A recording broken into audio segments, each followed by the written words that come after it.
This is the 2015 Ford F-150 XLT. Today we'll take a look what it looks like and talk about what I like about it and what I don't like about it. Since I last reviewed an F-150 in 2014, I reviewed a 2013 F-150. So we're 2 generations newer here. And I have to say, everything I hated about the 2013 F-150, they abandoned. And I love that. This one, not many complaints. I got a few complaints, and we'll go over it. The key, they've moved up their game a little bit. Still not a push button, but it looks a little nicer. It does have the flip out key, a lot like the Chevrolet does. It looks kind of like the Chevrolet does. You do still have this code on the door. I think Ford's probably the only one doing this still, and I like that, really do. It's coming really handy whenever I forget my key inside or whatever, you know, don't have the key. I want to point this out before we go any further. I finally got me an EcoBoost. I've been wanting to try these since they first came out. Was it 2 or 3 years ago? I don't even know how long they've been out. Finally got one. We'll cover that later. For now, while I'm in here, you know, it's a pretty decent truck. You feel like you're up tall when you have this design. Something about this design, I like it. My mom doesn't like it. You know, to each his own, I think. I feel like this mirror is a little small. I guess I was used to the Ram and, you know, how that worked, and this mirror seems a little small. But, I mean, they work. And the blind spot thing, you know, Ford, I've had this huge issue about any car that I drive, except for Ford, that is, where the blind spot does not seem to be positioned right to show me my actual blind spot. This one does. I have no complaints. I can see a perfect blind spot with that. So let's cover some features first. I'm going to go ahead and crank it up. It's actually kind of cold today. I don't know what's going on. Middle of spring. It's, like, you know, I said it was an EcoBoost. Oh, wait. I'm going to end my video here. Let's try to connect to my phone. It's an EcoBoost. But, you know, that makes it a V6. No big deal. So we got your mirror controls. I guess that locks your windows for the back. I don't know why I would have that locked. You know, all window controls.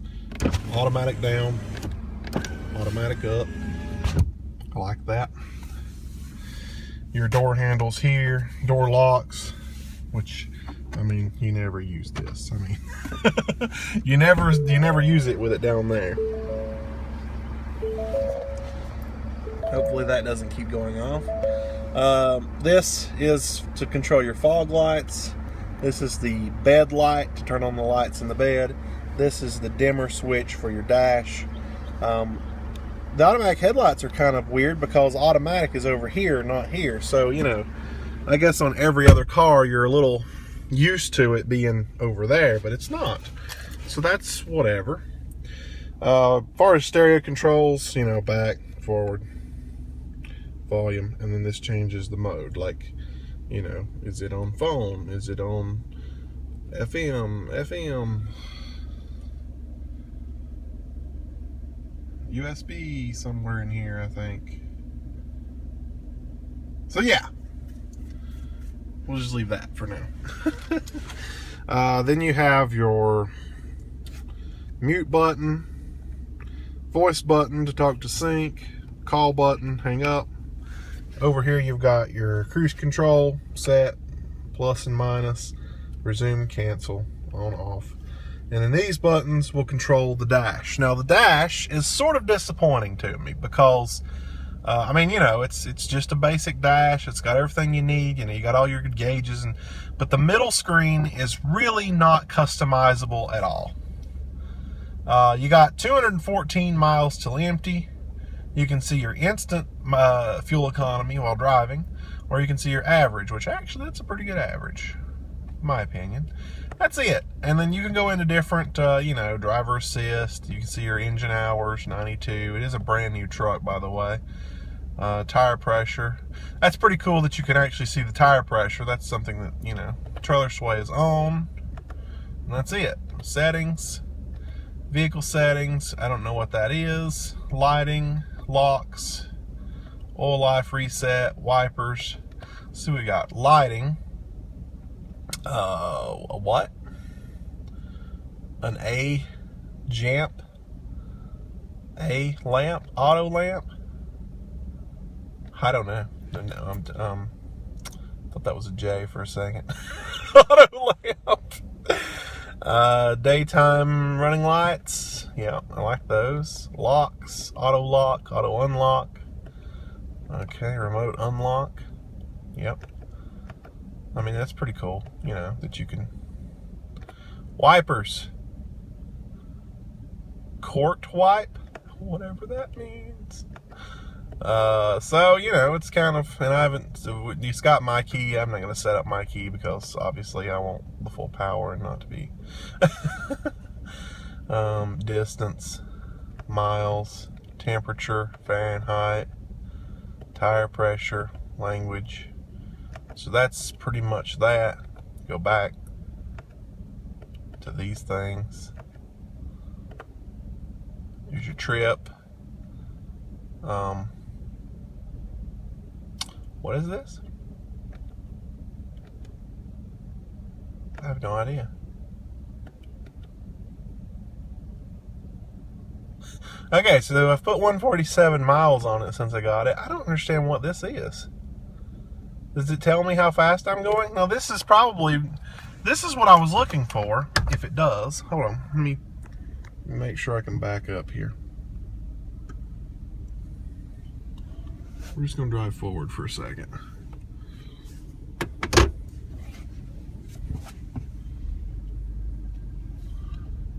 No, it's not. Okay, it is. Okay, well, there's something that I didn't know it had. That was actually going to be one of my biggest complaints about this truck, was that it didn't show my miles per hour. Ooh, I think I hit something. It didn't show my miles per hour in the dash. Now, granted, that's a pretty small miles per hour. Oh, no, I didn't hit anything. I'm good. Anyway. It didn't show my miles per hour in the dash, and that was kind of a disappointment to me because every car that I've driven so far has shown my miles per hour in the dash. And I think I'll probably leave it on that screen, to be honest. Then your trip. I don't understand why trip 1. I think that's probably a bug or something. But then you go back to that. So I'm going to leave it on trip 1 so that I can see my miles per hour. I like that. I mean, I've been going by this, and I don't know, I don't know. The digital age, you want to go digital. You want to try different things. So, moving right along. This is the gear shifter. You've got your manual options. It does have a tow haul mode. It also has a sport mode. And I'm liking sport mode. Now, I understand it's burning my gas up, and I get that. But I like sport mode. As you've seen when I put the truck in gear here, these set of lights light up along through here, 1 through 6. That is your actual gears, 1 through 6. The truck will try to drive in the highest gear possible whenever you're moving so that you're, fuel economy. But if you put it in sport, it will drive in the lowest gear possible.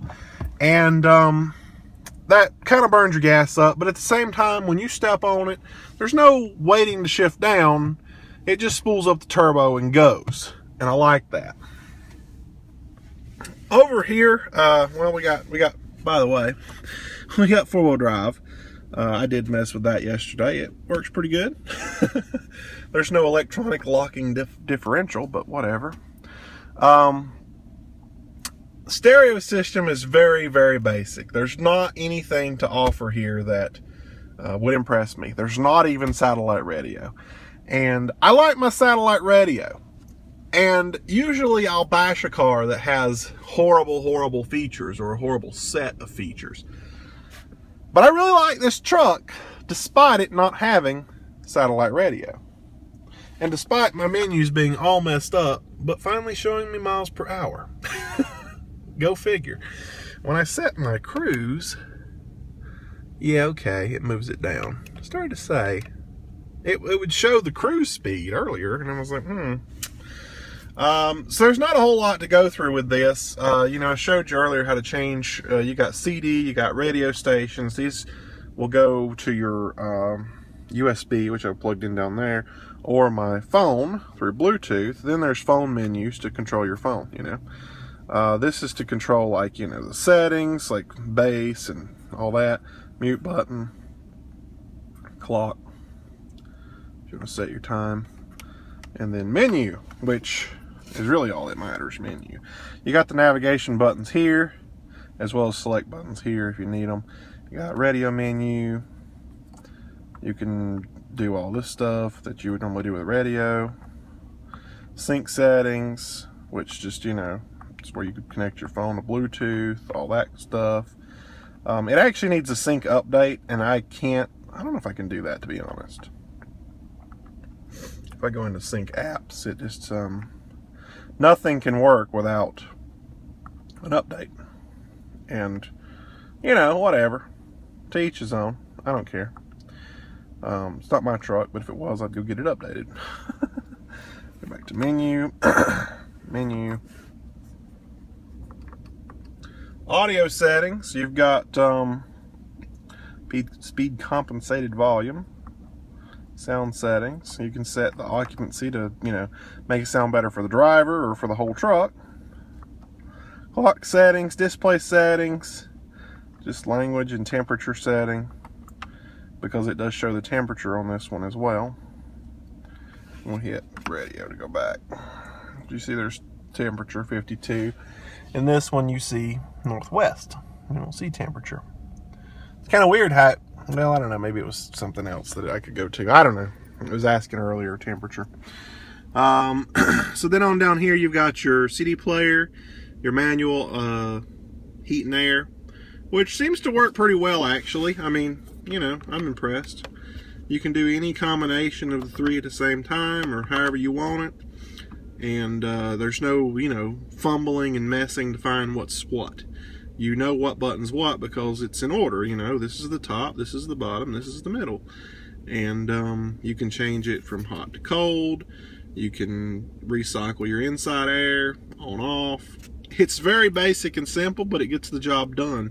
And I like that about it because I can do this while driving without having to look to see which button that I want or having to, you know, do anything in particular. I just do it and it works. And then with sync, you've got your auxiliary jack, USB plug, and then a charger. I'm not crazily impressed with this center console, mainly because it's small. I mean, it looks pretty big, but inside, as you can see, I got some stuff going on in there, but inside, it's pretty small. And I just, you know, I couldn't fit my iPad in it, so that's kind of a downside to me. Passenger, you know, pretty big, whatever, no big deal. Up here you've got some different controls, which I'm not 100% sure on all of them. This, you know, turns on a light, turns on all the lights.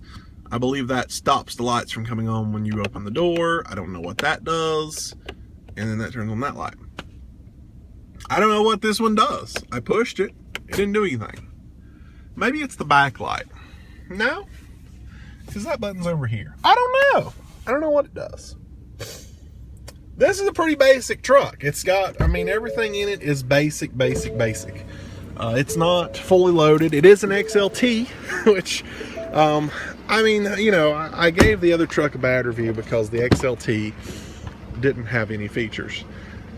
And I get that, you know, whatever. It's an XLT. There's higher models. Perfect. That seat's set for me because I'm 6'5". And, yeah, perfect.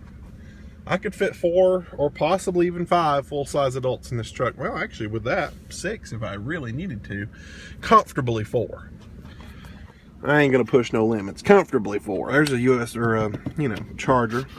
Nothing here, it's just a design. It's kind of weird looking. Oh, nope, that's cup holders. As you can tell, I haven't sat back here ever, so we'll just check it out. You have a light back here, it's kind of cool. I wonder if it's push button. Yeah, I don't know. It's pretty nice truck. Your hauling space is sacrificed by all your cabin space. So the bed is one of the smallest editions. I think it's 5.5 foot. Don't quote me, but I'm pretty sure it is. I like, I mean, you know, all cars have this, but I feel like this one's really dark, darker than normal. The blacked out windows.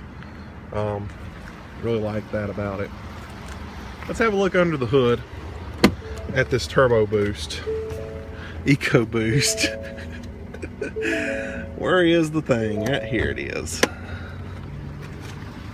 It's EcoBoost. It's got twin turbos, V6. Ford claims that it puts out more power than the V8. I don't have anything to tow to test that theory.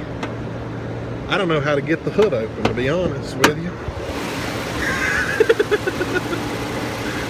I don't have anything to tow to test that theory, but I will test that theory and show you guys a little bit here in a little bit. So as you can see, it's, you know, it's a basic V6. It's got a really big fan running here, and when this fan's not running, you can hardly hear the engine running. But you know, you want to keep it cool. That's kind of a thing. Here's an air intake, which I don't want to pretend like I know what that goes to, but I mean, it looks like it goes to this box, and it probably feeds to 2 turbos. I don't know, I'm just saying, I don't know, but that would be my guess.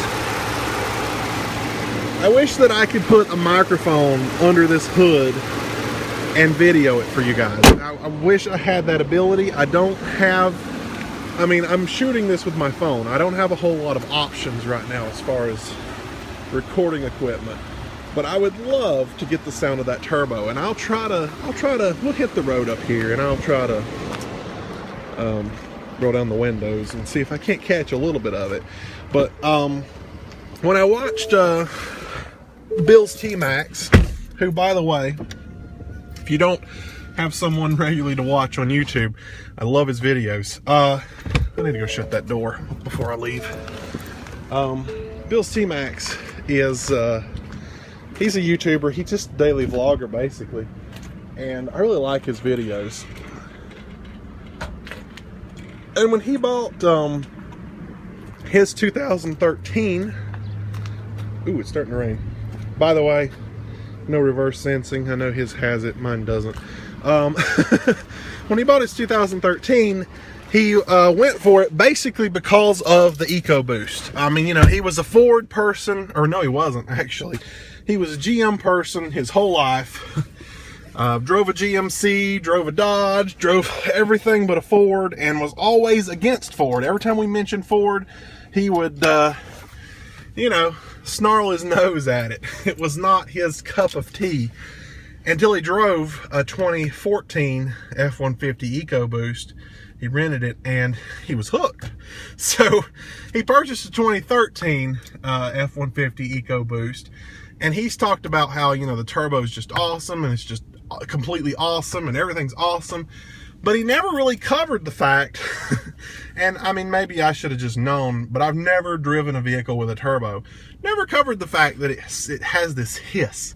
You know, when you pass a, well, mainly just Ford Power Stroke diesel, you can hear that hiss in the engine, you know, whenever it's revving up or whatever. I love that. I love it so much. And this one has it, even though it's only a V6, it's still got that boost. And really, it's got a lot of power for, you know, what it has to offer. A V6, usually you don't get much out of that. And with this, you get it. So, I'm going to shut the camera off, go to my place where I'm going to run the truck, and, you know, you can hear the engine and the boost, hopefully. And then, until then, I'm going to slip in a video I made earlier of a night view of all the lights on the truck, because I do like the lights. It's not got everything I wanted, but it'll work. This is where I take pretty much every vehicle and just floor it. I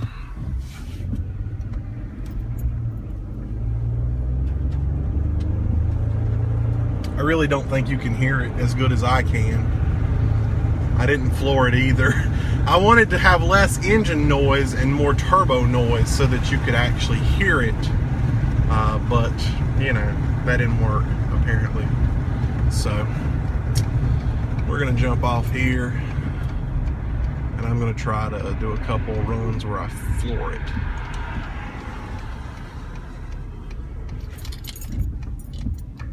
Probably don't need to be doing the runs from there continually because, you know, whatever, but we're gonna go back down and see if I can't do a floor it run.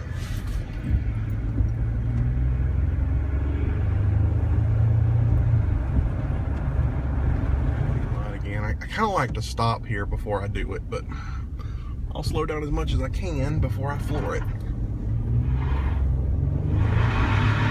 As you can see, there's so much power I can't get traction. Now that I have traction, we're moving. About 70 there. I don't think it's going to do me any justice to run it in sport mode in that same point, because I couldn't get traction in regular mode to go. And that could be the fact that the road is wet. You know, we got all that going on. I don't know what the you know, what it may be, but as you can see, it had more power than I could handle, and that was good. That was nice. So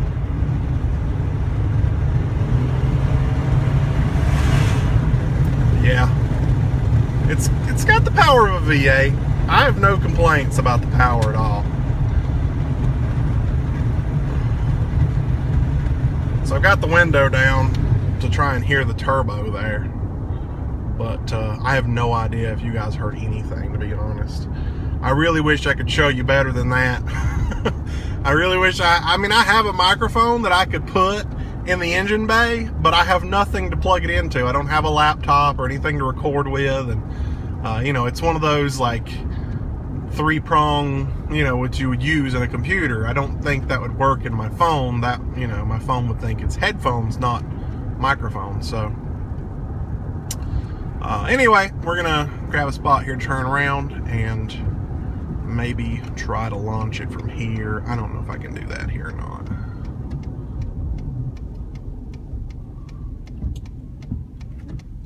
Let's just jump in here.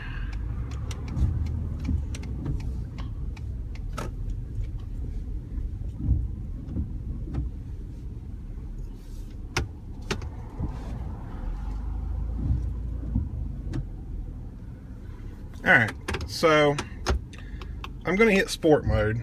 I don't think it's going to do it any justice at all, but I'm going to wait for traffic, crack the window. Maybe you can hear the turbo. I feel like I can hear the turbo a lot better in sport mode because it's keeping the gears low. So after this car, we're going to hit the road.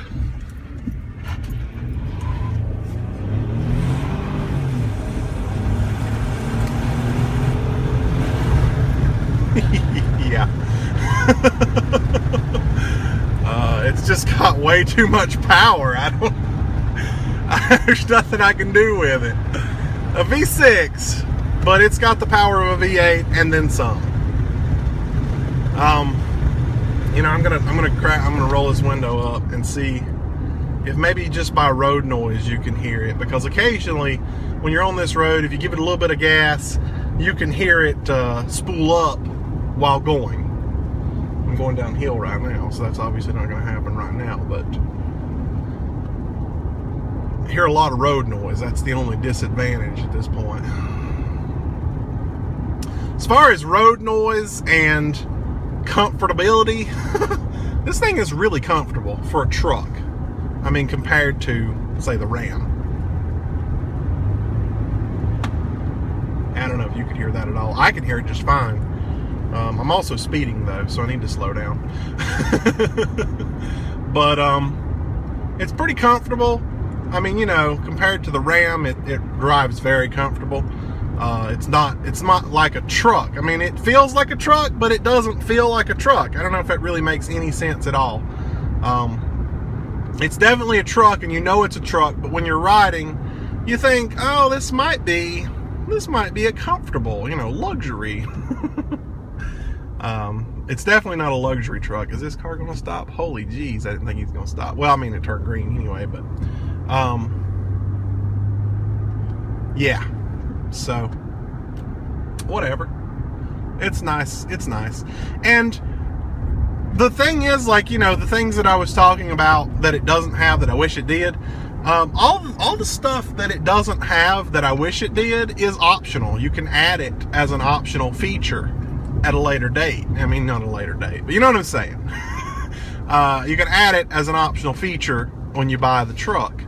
Obviously, you got to go up in your trim, you know, to get nice, but you know, whatever. It's out there. It's optional. It's not like they don't offer the truck with, you know, all the stuff that I wish it had. So that's a huge plus for me. So anyway, we're gonna go back and handle a phone call that I just got, and if I find anything else to throw into this review, I definitely will. But I like this truck, you know, despite it not having all of the features that I wanted it to have. I still like it, and I have no complaints. I think that turbo does it a lot of justice, because, you know, it's a V6, it's saving gas, but at the same time, it's got the power of a V8 and maybe better. I can't complain. I would love to tow with this thing, because I feel like that would really spool up that turbo, towing with it.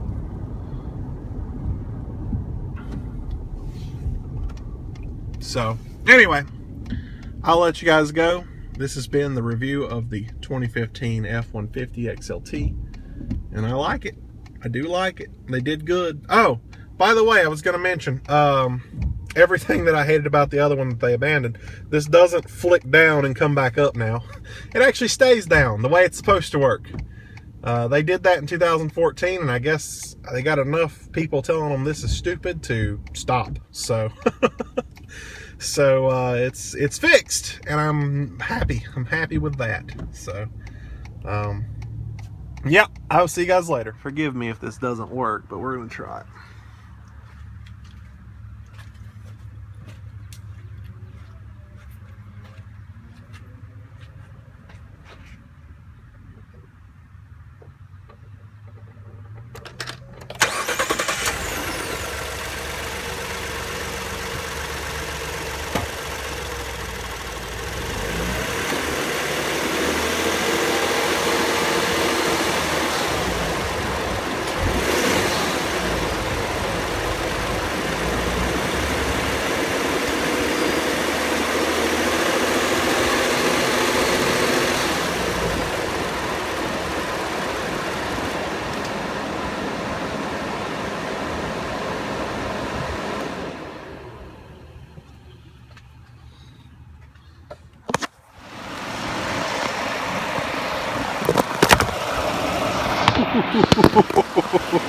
I dropped it.